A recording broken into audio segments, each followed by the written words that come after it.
Hora agora da nossa parceria exclusiva com Bom Dia Mercado.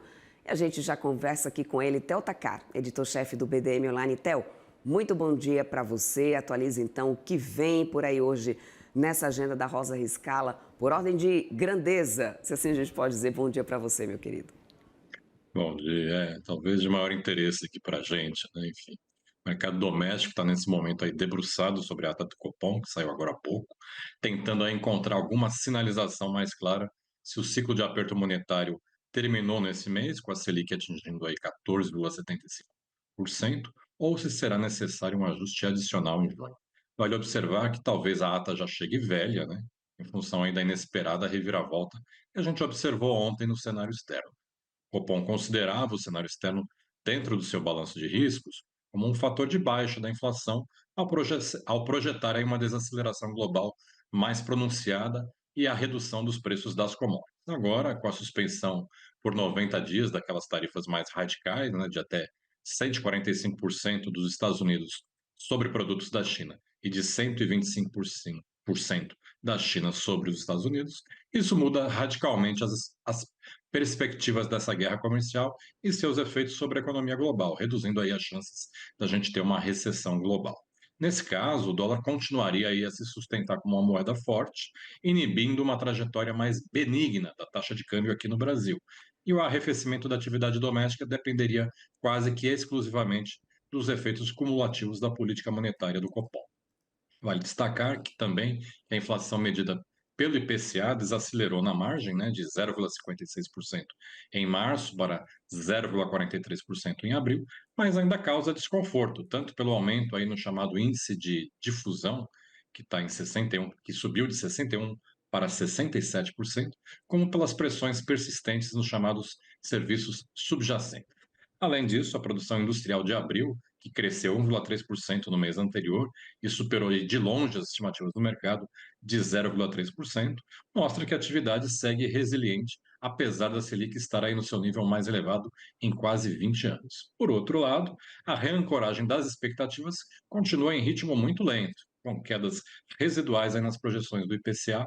No Boletim Focus, como a gente viu ontem, né, a queda da projeção de 2025 passou aí, a projeção passou de 5,53% para 5,51% de inflação esse ano, ou seja, ainda muito acima do teto da meta, que é de 4,5%.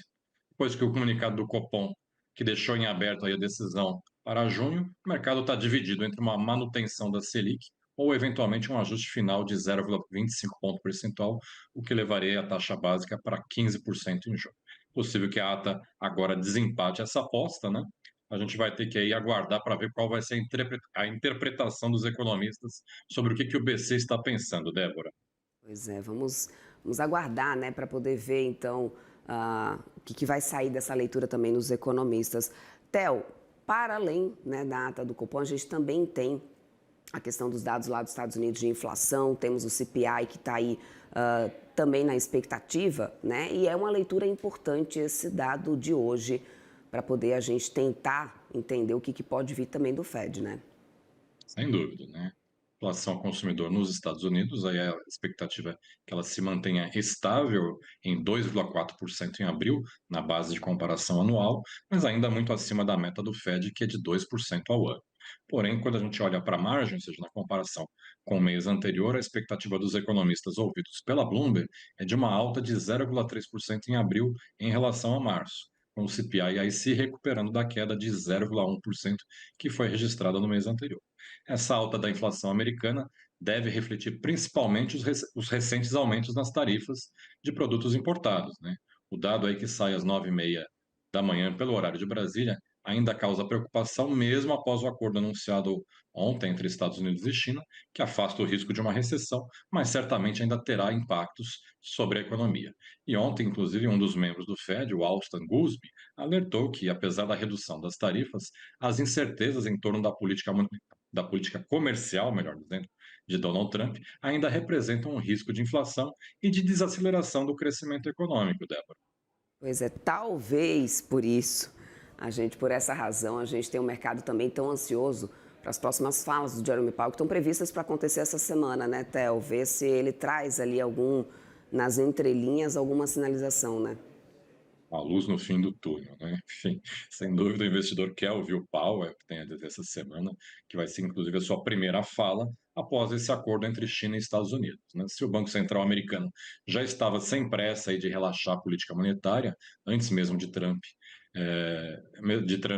se entender aí com os chineses, né? Agora provavelmente o Fed vai ganhar ainda mais tempo nessa sua decisão.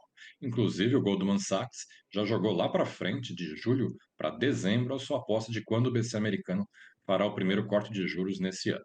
E os economistas ouvidos pela Bloomberg avaliam que a trégua entre Estados Unidos e China pode ter afastado o risco de uma recessão, que talvez exigisse aí uma atitude mais imediata e mais enérgica do Fed, mas não chegou a tempo de evitar uma desaceleração da economia americana.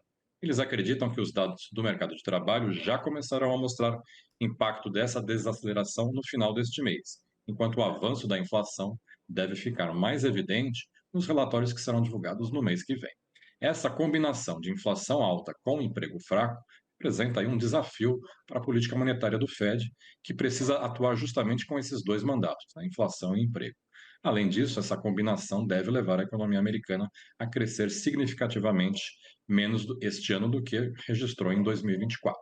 É importante notar que, apesar dessas novas tarifas sobre os produtos chineses terem ficado em 30%, né, bem abaixo daquela taxa, vamos dizer, absurda de 145% que estava sendo aplicada pelo Trump até a semana passada, ela ainda representa um aumento importante aí, né, bastante acentuado em relação às taxas que eram aplicadas durante o governo Biden aí antes da posse do Trump, né, Débora? Pois é, vamos aguardar então, né, o que vem pela frente em relação a isso. Meu querido, muito obrigada, obrigada pela parceria de sempre.